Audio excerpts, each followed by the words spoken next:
Distinguished ministers, speakers, fellow youth, ladies and gentlemen, a very good morning to you all.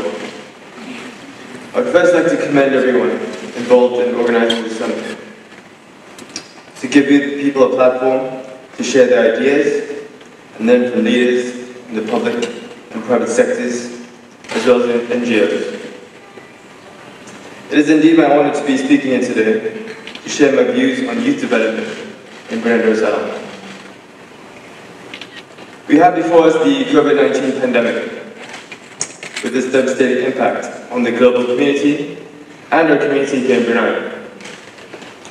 Businesses, jobs, and our personal well-beings have all been affected by this crisis. With 71 million coronavirus cases and 1.6 million deaths around the world, we must all be grateful to the government for containing the virus effectively and at the same time address the wider consequences of this pandemic. Businesses have had to shut down, schools suspended, leading to socio-economic disruptions of current structures and demanding us to consider how best to operate in this new normal. As latest figures from the government show that the national unemployment rate stands at 6.8%, and youth unemployment stands at 21.3%. There's no doubt that the youth face a future marked by greater sense of uncertainty. Yet I'm heartened to see the youth were at the forefront of volunteering to help people during these times of need. From distributing food supplies to healthcare workers, and to raising funds for our community. However, the spirit of identifying the needs in the community is only the beginning. Working hard to fill the gap is what will set you apart when you leave school or graduate from college.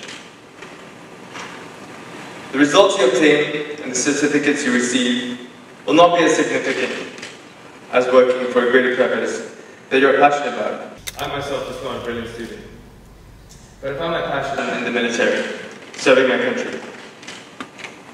We need to realize that the challenges our generation face will not be the same as before. Therefore, we also need to be adaptable and resilient. When I was 18 years old, I was sent to the Royal Military Academy Sandhurst in the UK, where I was pushed to my limits time and time again. Often I thought I could not take it anymore, but I learned not to give up in trying times. I recall one very formative experience. So I had to complete a 73-kilometer group race. It was up the Black Mountains in Wales, and all this while carrying a 20-kilo backpack. So generally it took between 24 to 35 hours to complete, with hardly any rest in between. The terrain was so unforgiving that it developed a cramp in the first hour, and honestly I didn't know how much longer I could go on for. But despite the intense pain, I just focused on putting one foot in front of the other. And in the end, after a grueling 23 hours and 11 minutes, my group and I finished first place.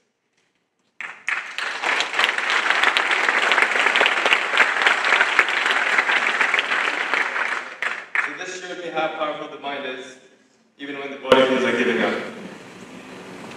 What this experience and what being in the military has taught me is that we need to constantly push ourselves and not be afraid of challenges.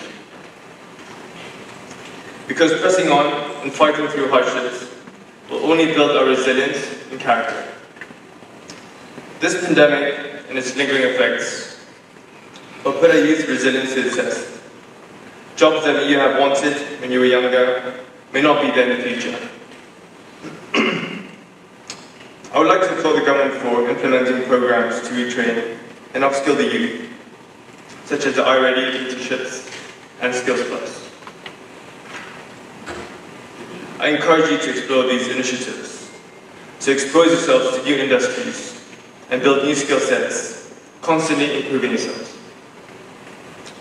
I challenge you to create a different set of opportunities for you and your peers, beyond what is currently available, rather than just waiting for a comfortable job or a corporate ladder to climb. I strongly believe that our youth can build new corporations which will be the future engines of our society.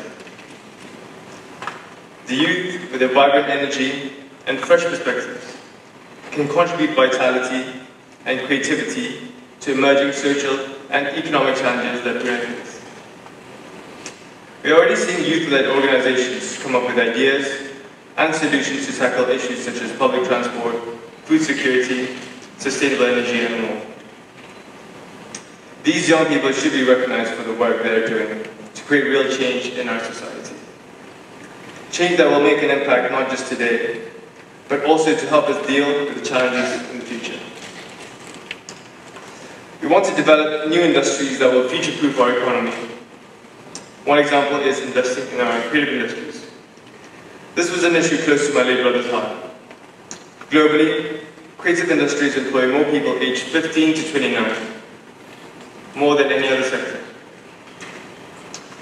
There are a lot of young people in Brunei who are passionate about the arts, who have started their own creative agencies, production companies, and more. They have moved beyond the usual path and out of their comfort zone to make a change.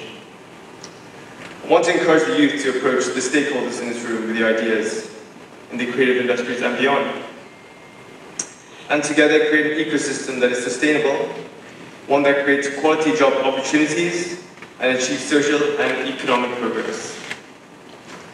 With that, I wish for you all to have a productive and successful summit, that there will be outcomes that pave the way for the youth to become pioneers in the continued development in Brunei Darussalam. Wabillahi taufiq wal hidayah. Wassalamu alaikum warahmatullahi wabarakatuh.